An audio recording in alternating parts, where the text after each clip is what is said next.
regions.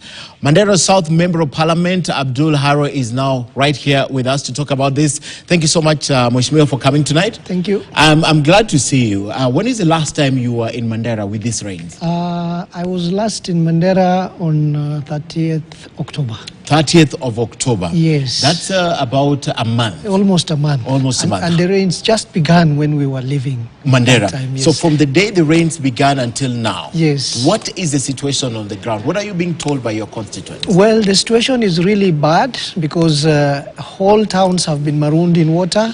You know, it's like a basin. And the water is surrounding all towns, and especially a town, the biggest town in my constituency called Elwak, is an old town, and they used all the construction materials. So most of the houses have had their walls demolished, and the town is completely cut off. The water, the toilets, all that sewage and everything has now been mixed up with the borehole waters. And worst of it is even the main road to Mandera, which passes through my constituency, for example, along the Wajir-Mandera border, that road is also cut off. The main crossing that was there it was completely a bridge. And there's a bridge. I know there's a bridge there. It's been swept away. Okay. And they were just trying to make sure they do some temporary works yesterday, and some lorries which have been at that crossing point for the last 2 weeks, about 100 lorries. Some were able to cross last night. Okay. You know, and those which were carrying perishables like tomatoes, vegetables, of course they're counting losses, but those ones which were carrying goods which are not perishable, at least 50 of them were reported to have crossed yesterday. Someone would wonder, as a member of parliament, why is it that the last time you went there is 30 days ago and there's a situation down ground? Well, I was there, when we were just leaving is when the rains began. And then the whole place was cut off. There were no flights to take you there. There were no roads to take you there. So the only thing that some of us were left to do is to monitor the situation through phone calls and through talking to our people. And at the same time, we were also doing a lot of lobbying and advocacy around here. From the national government? From the national government. What does the national government tell you as the member of parliament whose area is one of the most affected? Yes. What is the national government telling you? Well, they empathize, they tell you they will do something, and unfortunately, until the other day when the president summoned the entire El Nino response team to State House, and on Monday when the cabinet met, the response was almost nil. Okay. There was nothing happening on the ground. Nothing happening on the ground. Okay. But now we are starting to see a little, the KDF helicopters are trying to move some food and medicine to the ground. And also now that some parts of the road are slowly opening up, some goods are getting in. So the national government, particularly the Ministry of Asal, unfortunately, did nothing for the last 2-3 weeks, but now after this coordination and one government approach efforts, we are starting to see. What is the county government doing? What does your governor tell you is happening on the ground? Because I assume the governor must be on the ground. Yes, the governor traveled there last week, and he's also traveled there with CS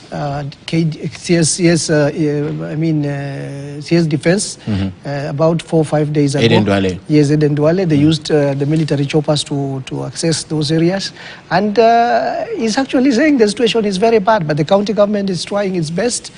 There is Red Cross on the ground, which is also trying its best as the first responders. And what the county government is basically doing is they've purchased a lot of drugs which are at KEMSA here. But unfortunately, how to make those drugs get to the ground is now the question. Especially with the concern of waterborne diseases. You've just painted that picture of flood mixing with the sewage. Exactly. So the county government has purchased a lot of drugs. There's a lot of food which has been purchased, but because the roads have been cut off, See, the problem is, even when the road between Wajir and Mandera opened a little bit last night, and a few lorries went through, the road now from Garissa and Isiolo passing through Modogoshi is cut off. Which means once we exhaust the trucks which were already stuck at Kotulo, no more trucks are going to come from Garissa. That's Kotulo Kobo. Exactly. So that challenge is still there. So the governor is trying his best. He's on the ground. of course, preparing for the national celebrations on 12th. Yeah. And he's his capacity is also limited. because don't forget, we've just come out of a drought which was also touted as one of the worst drought in 40 years. You told me off camera that you have never in all your life in northeastern part of Kenya, you've never experienced something like this. You've never seen it before. Correct. We have never experienced that kind of water that we have seen this time. We have been there even during the 1997 and 1998 El Nino. It rained for almost 3 months, but we never reached the level we've reached today. This is just almost 4 weeks of rain, and you know, the whole towns are submerged. Hospitals which are supposed to take care of the sick are submerged. Schools are submerged. Students actually who are doing KCPE and those who are doing KCSE did those exams under very difficult circumstances. Some of them did exams in classrooms which were flowing water under their desks and what have you. So Moesh, with hindsight, having been a member of parliament that region and being a resident of that region, what would have been done differently to avert this? Because the notice was there. Was there enough preparedness? No, I think there was not enough preparedness, because remember, the notice was issued that there's going to be an El Nino, and then the government again told the people there's not going to be El Nino. There'll be heavy rain. It's going to be an enhanced rain. And that one actually put everybody off guard. Even the county governments, they had started doing some assessments, but when they were told it's just going to be an enhanced rain, then everybody put their guards down. And then the way rains came, you know, they came in torrents, you know, and we are being told by the weatherman, by the way, that the next 3 weeks are going to be worse. Yeah. Because we are told there is a tornado sort of coming from the Somali side, which is particularly going to affect northeastern region. And if that happens, then I don't know. So what now would you want the government, the national government, to know, and what exactly is happening, and what are you telling your people? If at all they have electricity right now to even watch television? You see, I think that's a very good question, because if the trucks carrying food and if planes which are supposed to supply that area are not available in the next 1 or 2 weeks, and the rain which you are being told comes, then it's going to be a disaster, because the supplies people had almost in all the shops, they have run out. And the little that is there is very expensive. You can even have some money in your pocket, but you don't know what to do with that money, because you can't buy anything. So there is danger of supplies running out. There is a danger of hospitals running out of medicine.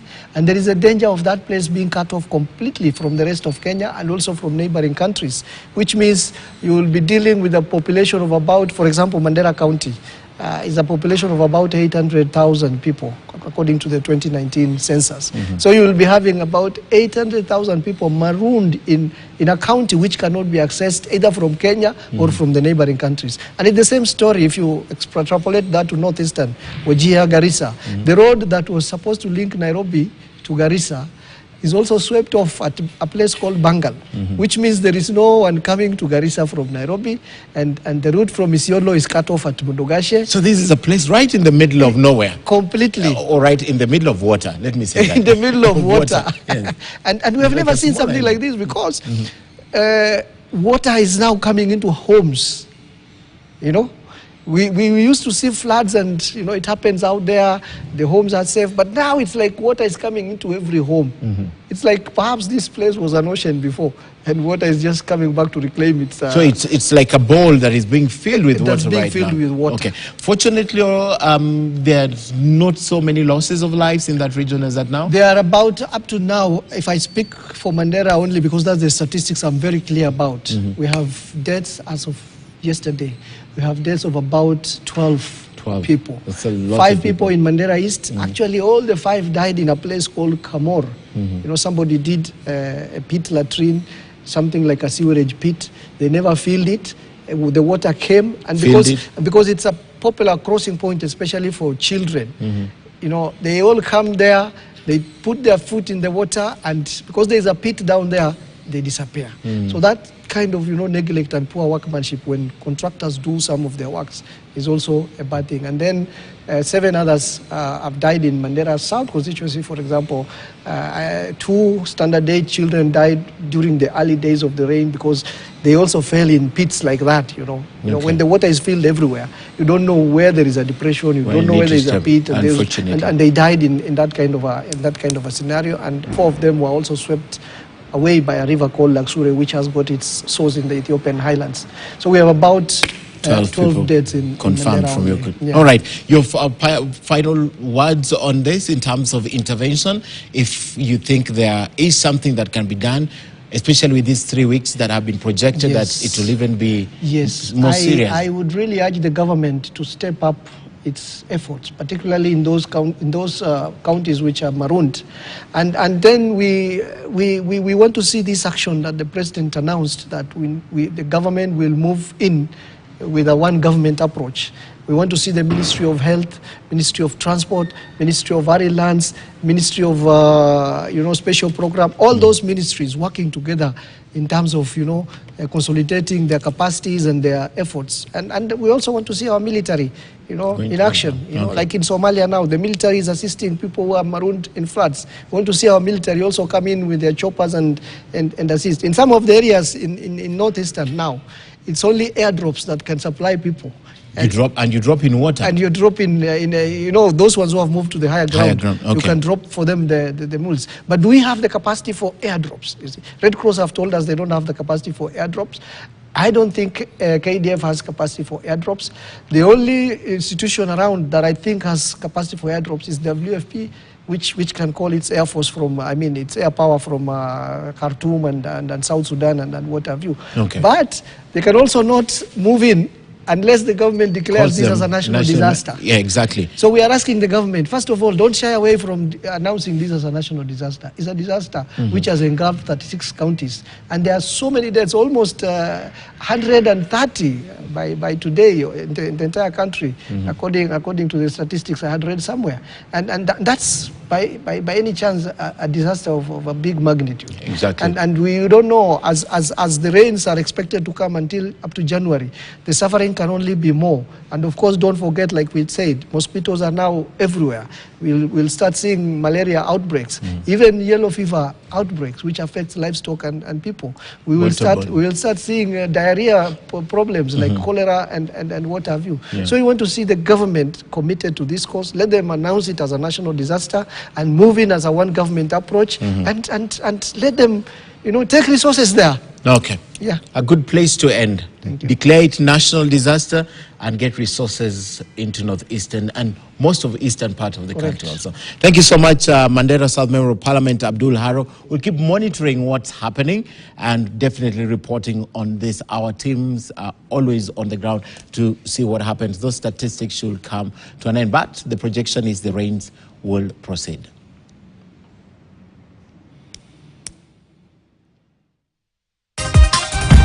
Still ahead, stakeholders